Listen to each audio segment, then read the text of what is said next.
Yo, what's up? Welcome back dito po sa Denriga Doy TV Sports. Well, ito na po mamaya na po ang bakbakang Barangay Ginebra at ito pong Northport.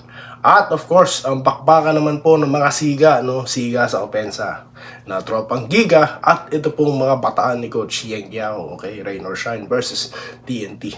Yan pong ating pag-uusapan, Sinol Yamado, At mga pa-shoutout. Bago po yan, kung di pa po kayo subscriber ng channel na ito at nagugustuhan nyo po ang ating mga topics, mag-subscribe na po kayo guys, 13k na po kami, At road to 14k na po ang channel na Doy TV Sports at Denriga YouTube channel. Okay, so yun na nga po, Yan po ang ating poll question dyan. Sino ang Llamado?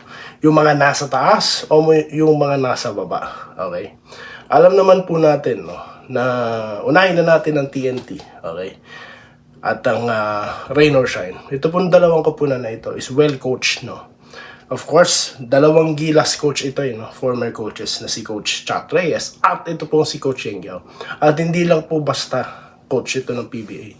Matagal na po itong mga ito. As in, bata pa po tayo. Iba pa po sa inyo, hindi pa pinapanganak. Nandyan na yung mga yan. Deputy dati ni Team Con, ito pong si Chat Reyes. At ito naman pong si Yeng Yao, dating sweep pa, Kung naalala nyo po yung dating Pop Cola, Coca-Cola. Ngayon, na sila? Hindi ko na nasubaybayan. Pero yun na nga, sa mga gem o PBA po ito, yung dalawang coaches na ito. Kaya di na po nakapagtataka, nasa kita-kita rin po sa semis itong mga to. At yung mga performance po ng kanilang kupunan, grabe, halos parehas po ng laro itong TNT at ang Rain or Shine. Talaga pong wala kang itulak kabigin. Sa Rain or Shine, di mo alam kung sino i-score. Dahil lahat sila pwede i-score. Sa kabila po, nakikita niyo po yung magandang pasahan, magandang ikot ng bola.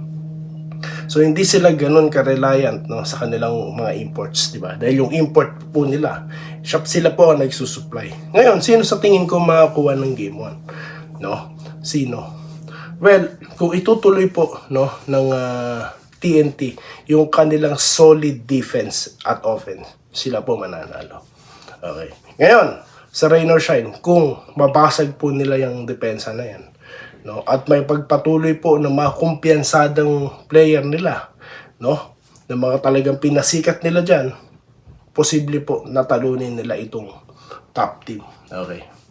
So, yan po yung aking dyan, sa tingin dyan, po. Okay, jump in naman po tayo rito sa Barangay Ginebra at Northport. Kahapon po, or kanina napag-usapan natin yan, yung mga ilang bagay na dapat pong mangyari.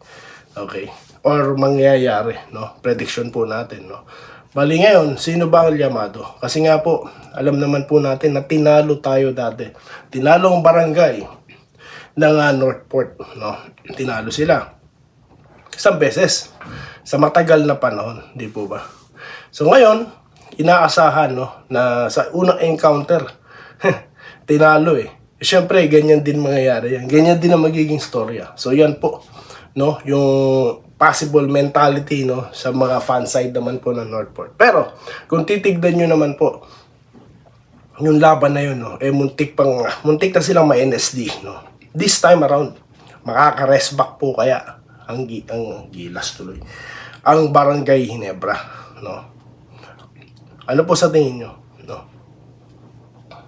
Well, sa tingin ko lahat gagawin ng mga ito, Alam naman po natin na well scouted na, yung mga plays ni Coach Tim Con. Umamin po tayo dyan.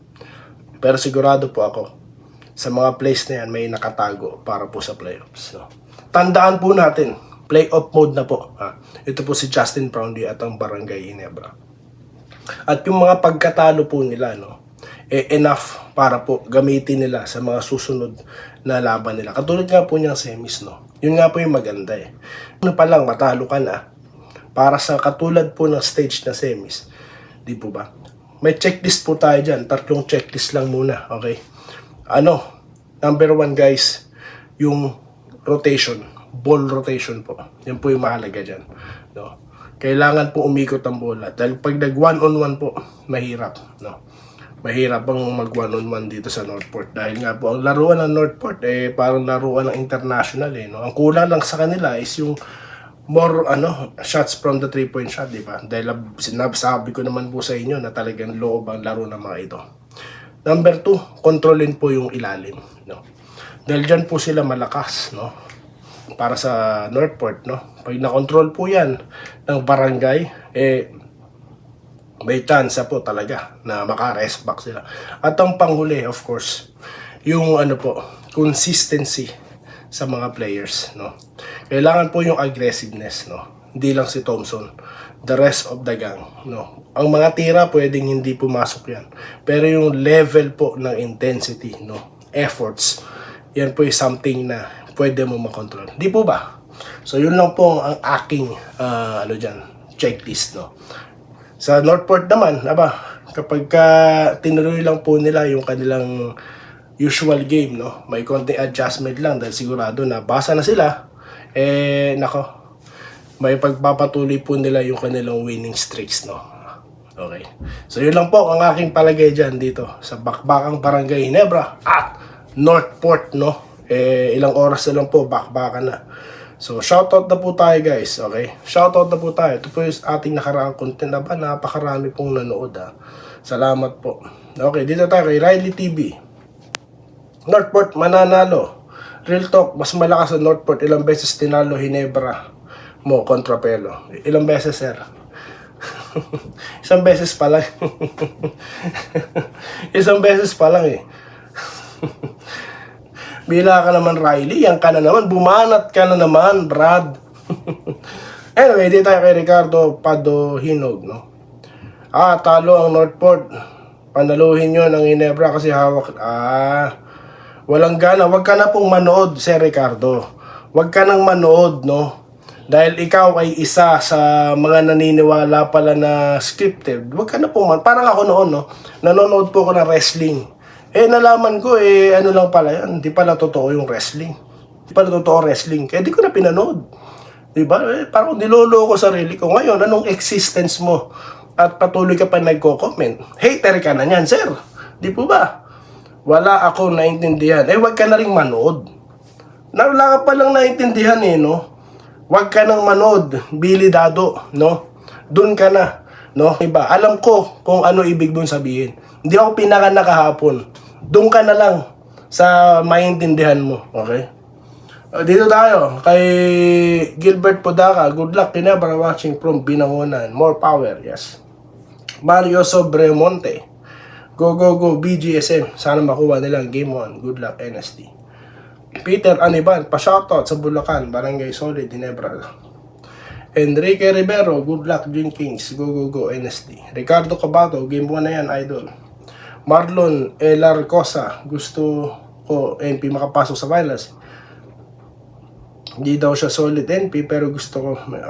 Pwede naman po yan basta matalo nila Ginebra.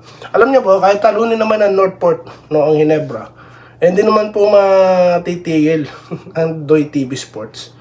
Dahil kung sino po magaling, yan po ang talagang kino-cover natin dito. Nung natalo po ang Ginebra ng Meralco, sinuportahan. Tinuloy po natin ang usapan hanggang finals na nagbakpakan ng Meralco at ito pong San Miguel. Hindi po ba? Okay, good luck sa Ginebra. Solid po, no? Sabi ni Vilma Sara.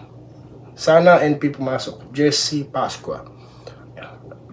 Rapi Balaraw. Good luck. NSD pa rin po siya. Wilfred Bautista. Shoutout daw po Sir Gilbert Wilfred Bautista.